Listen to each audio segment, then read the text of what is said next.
Hello students, welcome to this channel. So इस video के अंदर हम डिस्कस करेंगे वन शॉट के अंदर अपना topic environmental chemistry for our HTET examination. ठीक है, एचटेट पीजीटी के लिए एचटेट पीजीटी में इस टॉपिक से एक से दो क्वेश्चन डेफिनेटली आते हैं और कुछ टेक्निकल टर्म्स होती हैं जो हमें पता होना चाहिए, तभी हम इन्वायरमेंटल का इजी क्वेश्चन कर पाएंगे। ये स्टूडेंट जनरली इस टॉपिक को लाइटली ले लेते हैं और पढ़कर नहीं आते, बट पेपर में इससे टेक्निकल वर्डिंग से क्वेश्चन आता है, तो वो सब हम डिस्कस करेंगे। और उसके अलावा मास्टर कैडर के लिए तो ये वीडियो है ही, ये मास्टर कैडर और एचटेट पीजीटी दोनों के लिए इंपॉर्टेंट है। और हम बिल्कुल 20-25 मिनट के अंदर पूरा टॉपिक ख़त्म कर देंगे और आपका एग्ज़ाम में कोई भी क्वेश्चन नहीं रहेगा। बस आपने क्या करना है, इस वीडियो को लाइक करना है। ठीक है, इस वीडियो के अंदर कमेंट करना है कि आपको ये वीडियो कैसा लगा। ठीक है ना, आपने लाइक करना है और कमेंट करना है, बस उसके बाद इस वीडियो को देखना स्टार्ट कर दें। चलो स्टार्ट करते हैं। ठीक है, इन्वायरमेंटल केमिस्ट्री होती क्या है बेसिकली। हम इन्वायरमेंटल केमिस्ट्री में इन्वायरमेंट को पढ़ेंगे। अब इन्वायरमेंट में हो क्या रहा है, पोल्यूशन हो रहा है। तो पोल्यूशन क्या होता है, जब भी इन्वायरमेंट के अंदर कोई अनवांटेड चीज़ आ जाए, मतलब जो हम चाहते हैं वो तो, जो हम नहीं चाहते वो चीज़ आ जाए, उसको हम पोल्यूशन बोलते हैं। कोई भी अनवांटेड थिंग अगर इन्वायरमेंट में आ जाए तो उसको हम बोलते हैं पोल्यूशन। अब पोल्यूशन ह्यूमन कॉज के करके भी हो सकता है, नेचुरली हो सकता है। वो अब देखो, जो पोल्यूशन कॉज करते हैं उनको हम बोलते हैं क्या, पोल्यूटेंट्स। तो पोल्यूटेंट्स कितनी तरह के होते हैं, एक होते हैं प्राइमरी पोल्यूटेंट्स और एक होते हैं हमारे पास सेकेंडरी पोल्यूटेंट्स। प्राइमरी पोल्यूटेंट्स का क्या मतलब होता है, जो नेचर में नेचुरल फॉर्म में एग्जिस्ट करते हैं। जैसे अब नाइट्रोजन ऑक्साइड है, ठीक है ना, सल्फर डाइऑक्साइड है, NO2 गैस है, तो ये नेचर में एग्जिस्ट करती हैं और ये पोल्यूशन भी कॉज करती हैं। तो ये प्राइमरी पोल्यूशन है जो कि नेचुरल होते हैं। और एक होते हैं हमारे पास सेकेंडरी पोल्यूटेंट्स। सेकेंडरी पोल्यूटेंट मतलब जो ह्यूमन द्वारा कॉज किया जाता है, जैसे पैन परऑक्सी एसिटाइल नाइट्रेट, ये वाला कंपाउंड इंपॉर्टेंट होता है। ये भी हमारे पास क्या करता है, पोल्यूशन कॉज करता है, बट ये ह्यूमन मेड है। उसके बाद देखो, दो तरह के पोल्यूटेंट्स होते हैं, एक होते हैं बायोडिग्रेडेबल, एक होते हैं नॉन बायोडिग्रेडेबल। बायोडिग्रेडेबल का क्या मतलब है, जो डिकम्पोज हो जाए। जैसे हमारे घर में वेजिटेबल्स होते हैं तो वो डिकम्पोज हो जाते हैं, तो वो जो पोल्यूटेंट है वो बायोडिग्रेडेबल है, मतलब खुद से डिकम्पोज हो जाता है। एक होता है हमारे पास नॉन बायोडिग्रेडेबल।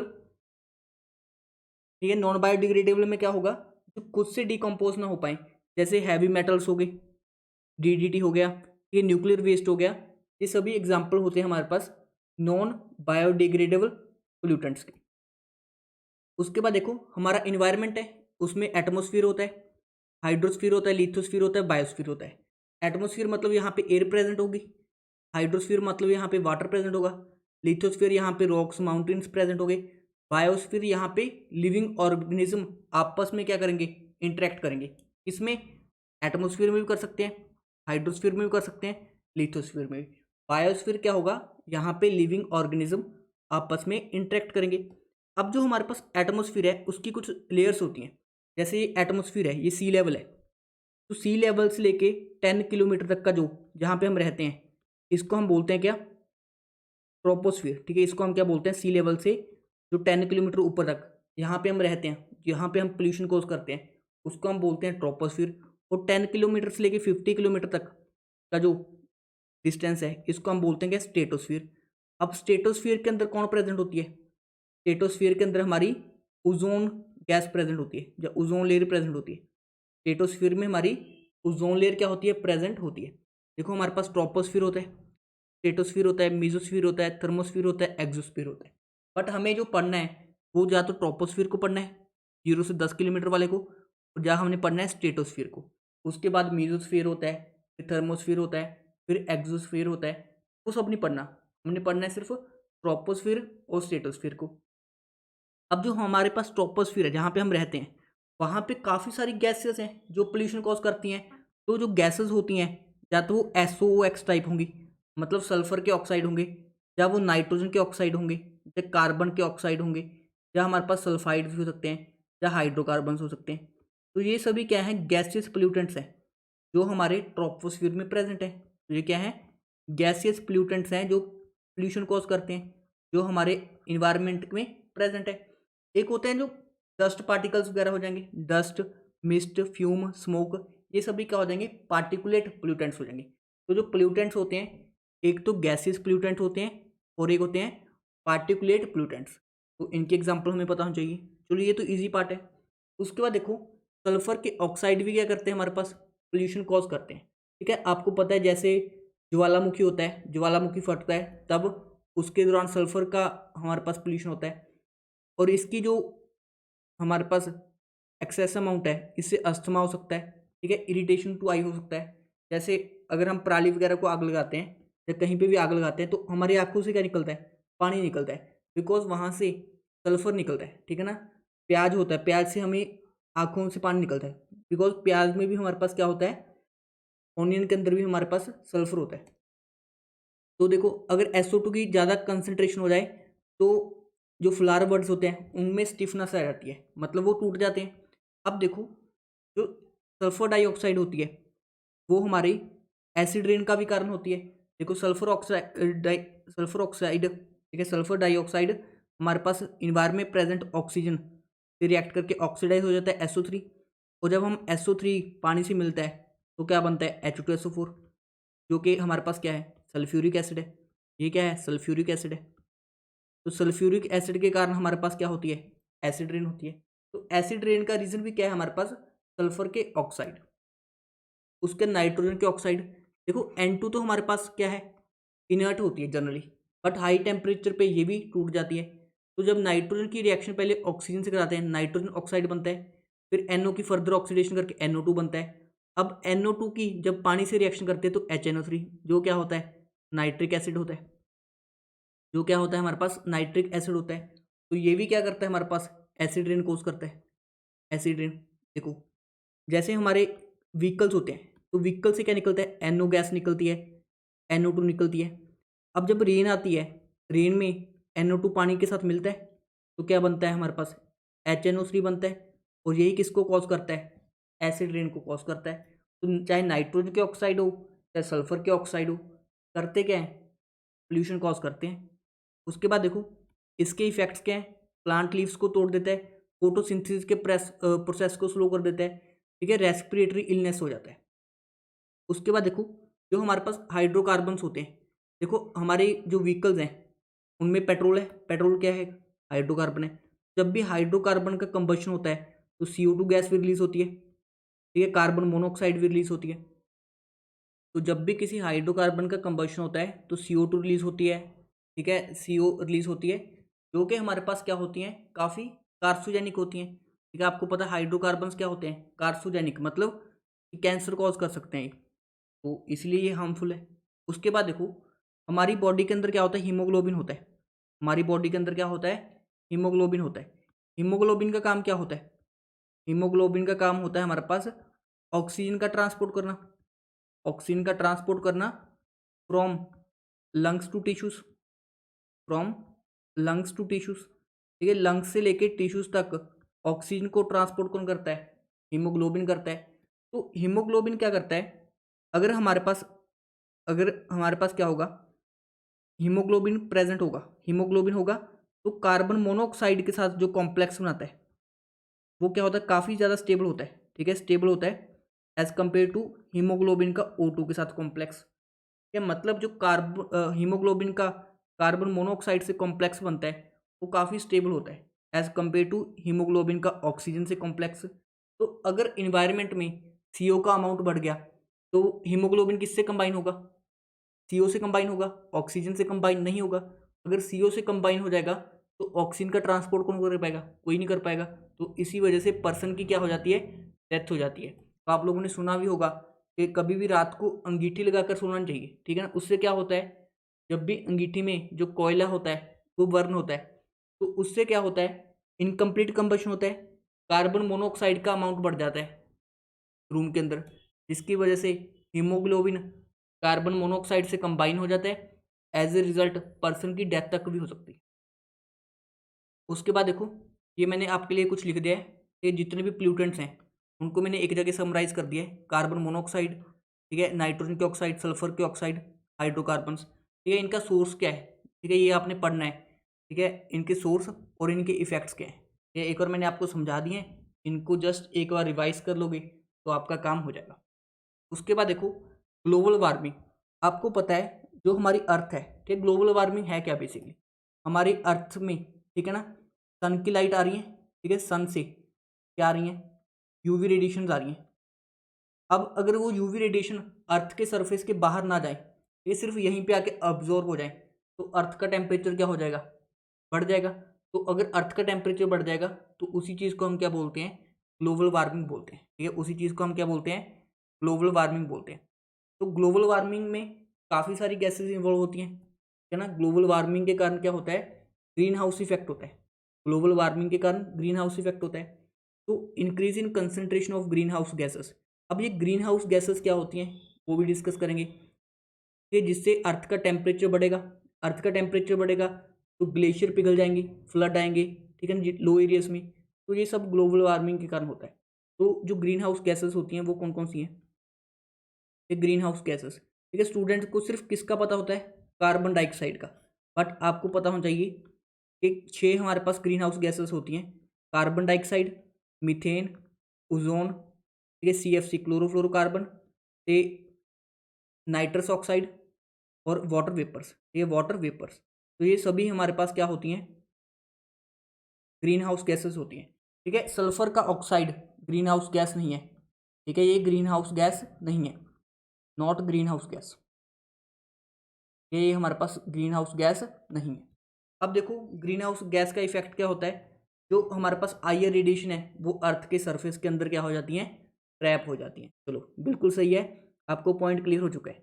ये ग्रीन हाउस गैसेस की लिस्ट देख लेना भाई, ये होती हैं 6 ग्रीन हाउस गैसेस, ठीक है ना, 6 ग्रीन हाउस गैसेस होती हैं, इसके अलावा कोई नहीं होती। ये मेजर कॉन्ट्रीब्यूटर कौन होता है, जो सबसे ज़्यादा कॉन्ट्रीब्यूट करता है वो होता है हमारे पास कार्बन डाइऑक्साइड। जो कार्बन डाइऑक्साइड होता है वो मेजर कॉन्ट्रीब्यूटर होता है ग्रीन हाउस इफेक्ट में।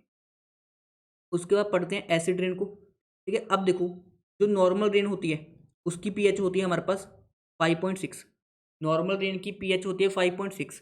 अगर पीएच इससे कम हो जाए, अगर पीएच इससे कम हो जाए 5.6 से, तो एसिडिक नेचर हो जाएगा, तो उस रेन को हम क्या बोलेंगे, एसिड रेन बोलेंगे। तो आपको 4 ऑप्शन देगा, पूछेगा कौन सी एसिड रेन है, तो यहाँ पे भी पीएच 5.6 से कम होगा उसको हम बोलेंगे क्या, एसिड रेन। जब भी पीएच 5.6 से कम होगा तब उसको हम बोलेंगे एसिड रेन। तो एसिड रेन में होता क्या है बेसिकली, जो नाइट्रिक एसिड है, सल्फ्यूरिक एसिड है, नाइट्रिक एसिड हो गया, सल्फ्यूरिक एसिड हो गया, इनकी वजह से हमारी एसिड रेन होती है। तो आपको पता है जो इन्वायरमेंट में NO है, NO2 में ऑक्सीडाइज होके पानी से इंटरेक्ट करता है, HNO3 बना लेता है, ठीक है। जो हमारे पास सल्फर डाइऑक्साइड है ऑक्सीडाइज करके SO3 में हो जाती है, तो SO3 पानी से इंटरेक्ट करता है तो H2SO4 बना लेता है, सल्फ्यूरिक एसिड, जिनकी वजह से एसिड रेन होती है। तो आपको पॉइंट क्या याद रखना है, नॉर्मल एसिड की, सॉरी, नॉर्मल रेन की पीएच 5.6, अगर पीएच 5.6 से कम हो जाए तो उसको हम बोलते हैं क्या, एसिड रेन। उसके बाद देखो एसिड रेन के कारण क्या हो रहा है, ताजमहल का जो शाइनिंग है वो लॉस हो रहा है। आपको पता है जो हमारे पास ताजमहल है वो येलो हो रहा है, येलो क्यों हो रहा है, बिकॉज हमारे पास एसिड रेन है, एसिड रेन में क्या होगा, एसिड।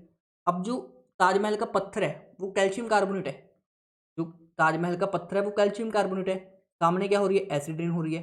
तो ये क्या हो रहा है हमारे पास, कैल्शियम कार्बोनेट बेसिक होता है, आपको पता है मेटल्स वाले बेसिक होते हैं, ये सामने एसिड है, तो इनके बीच में क्या होगी, रिएक्शन होगी। कौन सी रिएक्शन होगी, एसिड बेस रिएक्शन होगी, जिसकी वजह से जो हमारे पास पत्थर है उसकी शाइनिंग क्या हो रही है, लॉस हो रही है। उसके बाद देखो पार्टिकुलेट प्लूटेंट इसमें वायबल होते हैं, जिसमें स्मॉल साइज लिविंग ऑर्गेनिज्म होते हैं, लाइक बैक्टीरिया, फंजाई, ठीक है, एल्गी वगैरह, जिनका साइज क्या होता है, लेस देन 1 माइक्रोन होता है, तो वो भी होते हैं, ठीक है। स्मोक होती है हमारे पास, धुआं सिगरेट वगैरह से, डस्ट सीमेंट की फैक्ट्री में स्टोन की क्रशिंग से, ये मिस्ट, जैसे हम स्प्रे करते हैं, जो ड्रॉपलेट इन्वायरमेंट में रह जाते हैं, जब हम स्प्रे करते हैं जो ड्रॉपलेट इन्वायरमेंट में रह जाते हैं उनका मिस्ट बोलते हैं, ये फ्यूम्स हो गए, ठीक है। स्मोग, स्मोग में हम 2 तरह की पढ़ेंगे, एक होती है हमारे पास फोटोकेमिकल स्मोग और दूसरी हम पढ़ेंगे, ठीक है। स्मोग में क्या होता है, स्मोग में होता है स्मोक प्लस फॉग, ठीक है ना। जो हमारे पास स्मोग होता है, धुआं प्लस फॉग दोनों के मिक्सचर को हम बोलते हैं स्मोग। तो स्मोग में क्या होता है, ये भी मेजर क्या होता है हमारे पास, पोल्यूटेंट होता है। अब देखो जो स्मोग होता है हमारे पास, ये इंपॉर्टेंट पॉइंट है, जो एचटेट वाले स्टूडेंट दिख रहे हैं उनके लिए इंपॉर्टेंट है स्मोक का। तो देखो स्टूडेंट, स्मोक क्या होती है हमारे पास, इसमें स्मोक प्लस फॉग होता है। स्मोक में क्या होता है, स्मोक प्लस फॉग। अब दो तरह की हम स्मोक को पढ़ते हैं, एक होती है क्लासिकल स्मोक और एक होती है हमारे पास फोटोकेमिकल स्मोक। क्लासिकल का दूसरा नाम होता है लंदन, याद रख लो, इंपॉर्टेंट है। फोटोकेमिकल का दूसरा नाम होता है लॉस एंजल्स। ये जो स्लाइड्स है बहुत इंपॉर्टेंट है, एचटेट में यहाँ से आ चुका है। तो जो हमारे पास क्लासिकल स्मोक है वो लंदन में लंदन स्मोक बोलते हैं, और ये कहाँ पे होती है, कूल एंड ह्यूमिड क्लाइमेट में। और ये किसके कारण होती है, सल्फर के ऑक्साइड्स के कारण। इसमें प्राइमरी प्लूटेंट्स होते हैं और ये रिड्यूसिंग नेचर की होती है। तो सारे पॉइंट्स हैं इंपॉर्टेंट है, ठीक है, सारे के सारे पॉइंट्स इंपॉर्टेंट है। और जो हमारे पास फोटोकेमिकल स्मोक होती है इसको हम लॉस एंजल्स बोलते हैं, ठीक है। ये वार्म एंड ड्राई क्लाइमेट में होती है और ये किसके कारण होती है, ऑक्साइड्स ऑफ नाइट्रोजन। ये ऑक्साइड्स ऑफ नाइट्रोजन के कारण तो होती है, और ये सेकेंडरी प्लूटेंट्स होते हैं। देखो प्राइमरी प्लूटेंट्स क्या होते हैं, नाइट्रोजन के ऑक्साइड, सल्फर के ऑक्साइड्स। सेकेंडरी प्लूटेंट क्या होते हैं, जो पैन है। तो यही तो पूछा था आपके एग्जाम में, तो हमारे पास पूछा था फोटोकेमिकल स्मोक का कंपोनेंट क्या है, तो वहाँ पे पैन आंसर टिक करना था। तो हम बोलते हैं क्या, ये अभी इसको डिस्कस करेंगे, पॉलीएक्राइलोनिल बोलते हैं इसको, ठीक है। उसके बाद ऑक्सीडाइजिंग नेचर की होती है और इसको हम ऑक्सीडाइजिंग स्मोक भी बोलते हैं। तो सिंपल याद क्या रखना है आपको, ठीक है, सिंपल याद क्या रखना है,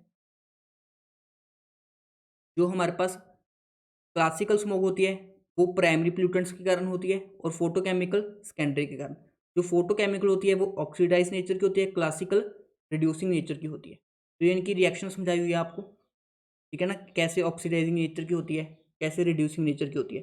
तो जैसे हमारे पास NO2 हो गया, ओजोन हो गया, ये सभी किसका पार्ट है, फोटोकेमिकल स्मोक का पार्ट है, बिकॉज ये क्या होते हैं हमारे पास ऑक्सीडाइजिंग नेचर का होते हैं।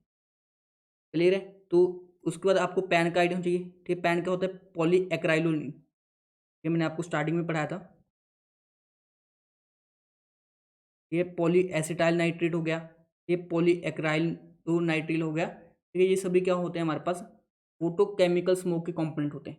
सिंपल आप याद रखो, जो फोटोकेमिकल स्मोक है उसके कंपोनेंट्स क्या क्या हैं, नाइट्रोजन के ऑक्साइड, ओजोन एंड पैन। बस ये तीन एग्जांपल याद रख लो, यहीं से आपका एग्जाम आया था, जो एचटेट में आया था, डायरेक्ट क्वेश्चन बनेगा। और जो सल्फर के ऑक्साइड हैं वो किसके होते हैं, क्लासिकल स्मोक में आते हैं। तो ये स्लाइड एज इट इज पढ़ जाना, आपका काम हो जाएगा। उसके बाद देखो स्टेटोस्फीयर, स्टेटोस्फीयर क्या है, वो स्फीयर यहाँ पे ओजोन प्रेजेंट है। तो ओजोन हमें कहाँ से बचाती है, सन से आने वाली यूवी रेडिएशंस को। तो होता क्या है बेसिकली, जो हमारे पास सन से आने वाली यूवी रेडिएशन होती है वो कैंसर कॉज कर सकती है, हमारी स्किन कैंसर को। बट ओजोन लेयर उसको क्या होती है, बचा के रखती है हमें, जो सन से आने वाली रेडिएशंस हैं। तो इसीलिए ओजोन लेयर को हमने डिप्लीट होने से क्या करना है, बचाना है। अब जो ओजोन लेयर है स्ट्रेटोस्फीयर में बनती कैसे है, देखो स्ट्रेटोस्फीयर में जो ऑक्सीजन है वो सनलाइट की प्रेजेंस में टूट जाती है। जो हमारे पास ऑक्सीजन है सनलाइट की प्रेजेंस में टूट जाती है, ऑक्सीजन प्लस ऑक्सीजन। तो फिर ये ऑक्सीजन के मॉलिक्यूल के साथ कंबाइन करके O3 का फॉर्मेशन कर लेता है। मतलब जो स्ट्रेटोस्फीयर में ओजोन फॉर्म हो रही है उनकी ये वाली क्या होती हैं, रिएक्शंस होती हैं। ये फिर से ये प्रोसेस चलता रहता है, बिकॉज ऑक्सीजन क्या होती है, थर्मोडाइनमिकली स्टेबल फॉर्म होती है, ये अनस्टेबल होती है। तो यहाँ पे कभी तो O2 O3 में कन्वर्ट हो रहा है, कभी O3 O2 में कन्वर्ट हो रहा है। तो ऐसे इन दोनों के बीच में इक्विलिब्रियम आता है, इन दोनों के बीच में क्या आता है, इक्विलिब्रियम आता है। उसके बाद देखो जो हमारे पास डिप्लीशन का रीज़न क्या होता है, जो हमारे पास ओजोन लेयर डिप्लीट हो रही है वो CFC के कारण हो रही है, क्लोरोफ्लोरोकार्बन के कारण। इसके कारण हो रही है, क्लोरोफ्लोरोकार्बन के कारण। अब क्लोरोफ्लोरोकार्बन कहाँ से निकलते हैं, जो हमारे AC होते हैं जब फ्रीज होते हैं उनसे क्या निकलते हैं, क्लोरोफ्लोरोकार्बन निकलते हैं। अब इन रिएक्शंस को समझने से पहले, ठीक है, इन रिएक्शन का क्या मीनिंग है मैं आपको बताता हूँ, आप सिंपल समझो। जो क्लोरोफ्लोरोकार्बन है, ठीक है, O2 कंबाइन करता है ऑक्सीजन के साथ टू फॉर्म O3। तो जो क्लोरोफ्लोरोकार्बन होते हैं CFC, ये वाले ऑक्सीजन को खा जाते हैं, जो नेसेंट ऑक्सीजन है इसको खा जाते हैं।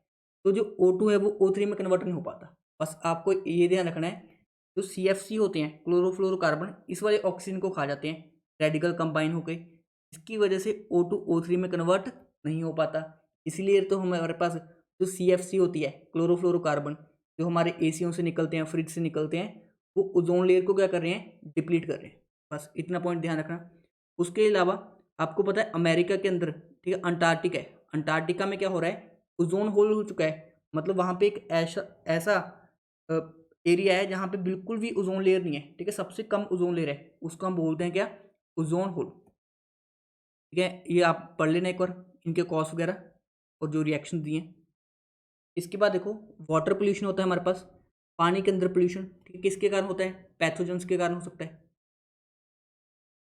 उसके अलावा ऑर्गेनिक वेस्ट, ये पानी में कुछ भी छोड़ देते हैं, लीव्स छोड़ दी, कुछ भी, ठीक है ना। अब देखो एक टर्म हम यूज़ करते हैं बीओडी, ठीक है, बीओडी का क्या मतलब होता है, बायोकेमिकल ऑक्सीजन डिमांड, ये बायोकेमिकल ऑक्सीजन डिमांड, ठीक है, ये इंपॉर्टेंट टर्म है। अब इसका मीनिंग क्या होता है, oxygen required by bacteria to break the organic matter in water. अब देखो पानी के अंदर क्या होता है, काफ़ी सारा ऑर्गेनिक मैटर होता है, उसको ब्रेक करने के लिए बैक्टीरिया को जो ऑक्सीजन चाहिए उसको हम बोलते हैं बायोकेमिकल ऑक्सीजन डिमांड। कुछ नहीं समझना, आप सिंपल समझो, जो हमारे पास बीओडी वैल्यू होती है, जितनी ज़्यादा बीओडी वैल्यू होगी उतना हमारे पास क्या होगा, डायरेक्टली प्रोपोर्शनल टू पोल्यूशन। ये जितनी ज़्यादा बीओडी वैल्यू होगी उतना ज़्यादा पोल्यूशन होगा हमारे पास, जितनी बीओडी वैल्यू होगी उतना ज़्यादा पोल्यूशन होगा। तो देखो जो हमारे पास प्योर वाटर होता है, पानी जो शुद्ध होता है, उसकी बीओडी वैल्यू क्या होती है, लेस देन 5 ppm होती है। जो प्योर पानी होता है उसकी जो बायोलॉजिकल ऑक्सीजन डिमांड होती है वो लेस देन 5 ppm होती है। अगर हमारे पास हाईली पोल्यूटेड वाटर होगा, हाईली पोल्यूटेड वाटर होगा तो उसकी बीओडी वैल्यू होगी हमारे पास ग्रेटर देन 17 ppm। तो सिंपल सा आपको याद रखना है, जो बीओडी वैल्यू है, biological oxygen demand, sorry biochemical oxygen demand, जितनी ज़्यादा होगी उतना पानी हमारे पास क्या होगा, पोल्यूटेड होगा। उसके बाद देखो हमारे पास कुछ आयन्स होते हैं, ठीक है, स्टैंडर्ड फिक्स किया गया है कि पानी के अंदर ये वाले आयन की इतनी अमाउंट होनी चाहिए। जैसे फ्लोराइड आयन है, तो फ्लोराइड आयन की मैक्सिमम लिमिट 1 ppm सेट की गई है, मतलब बॉडी में फ्लोराइड 1 ppm से ज़्यादा नहीं होना चाहिए।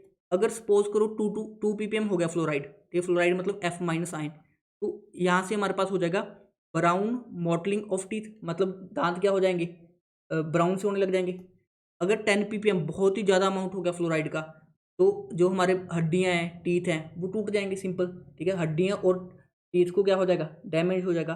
तो फ्लोराइड की जो लिमिट है वो मैक्सिमम लिमिट क्या है, 1 ppm, इससे ज़्यादा नहीं होना चाहिए। अगर 2 ppm होगा तो कॉस होगा, 10 ppm होगा तब भी कॉस होगा। उसके बाद लेड, लेड की जो मैक्सिमम वैल्यू है, लेड की जो मैक्सिमम लिमिट है वो है 50 ppb, मतलब पार्ट्स पर बिलियन, पार्ट्स पर बिलियन, मतलब बहुत ही कम वैल्यू। तो इसकी अगर इससे ज़्यादा हुई तो डैमेज किडनी, ठीक है, लीवर, रिप्रोडक्टिव सिस्टम। ठीक है, ये आपको मैक्सिमम लिमिट बताई हुई है, जो लेड की मैक्सिमम लिमिट है पानी के अंदर वो 50 ppb से ज़्यादा नहीं होनी चाहिए। उसके नाइट्रेट, नाइट्रेट तो मोस्ट इंपॉर्टेंट है।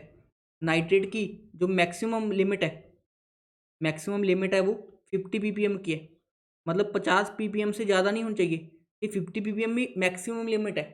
तो अगर नाइट्रेट की अमाउंट 50 ppm से ज़्यादा हो जाती है तो उससे हमारे पास जो कॉज होता है उसको हम बोलते हैं ब्लू वेवी सिंड्रोम।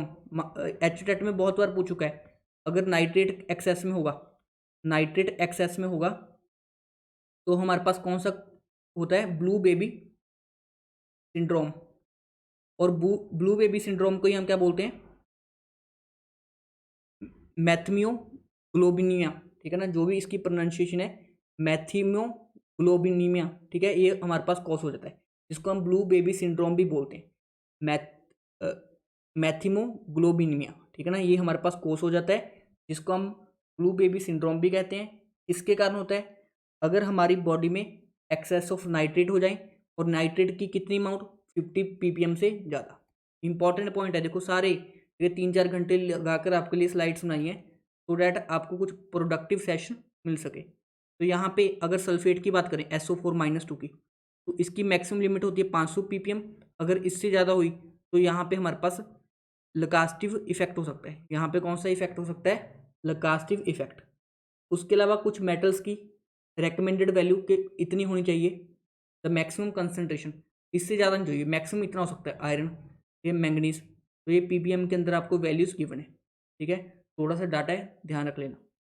उसके बाद सॉइल पोल्यूशन, पेस्टिसाइड्स के कारण, इंसेक्टिसाइड्स के कारण, जैसे डीडीटी हो गया, ठीक है ना, बीएचसी हो गया, ठीक है, ये सभी क्या करते हैं हमारे पास, मिट्टी को पोल्यूशन करते हैं।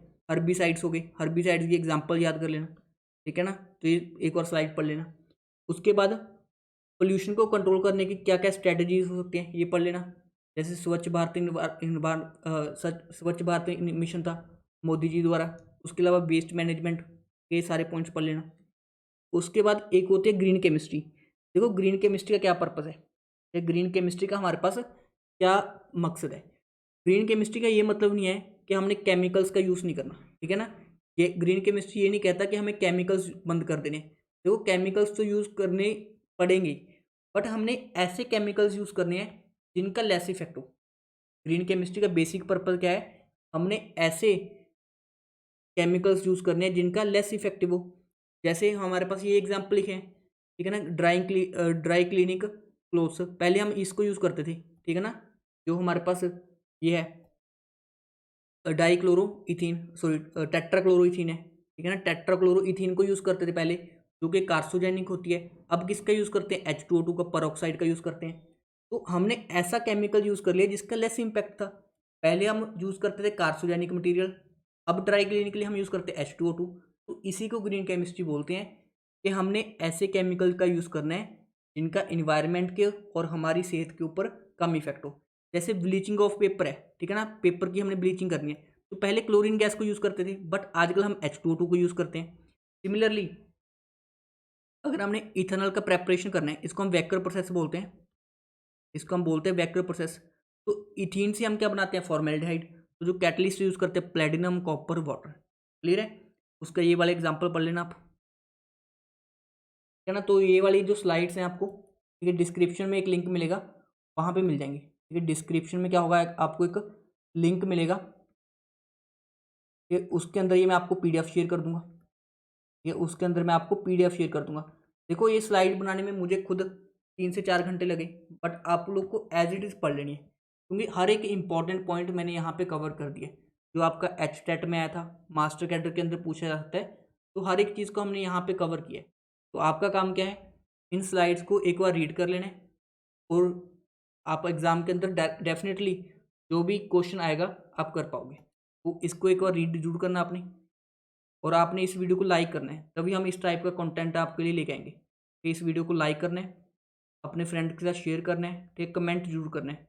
तो कमेंट से ही एक्चुअली हमें पता चलता है कि आपको कितना समझ आ रहा है कोई कॉन्सेप्ट।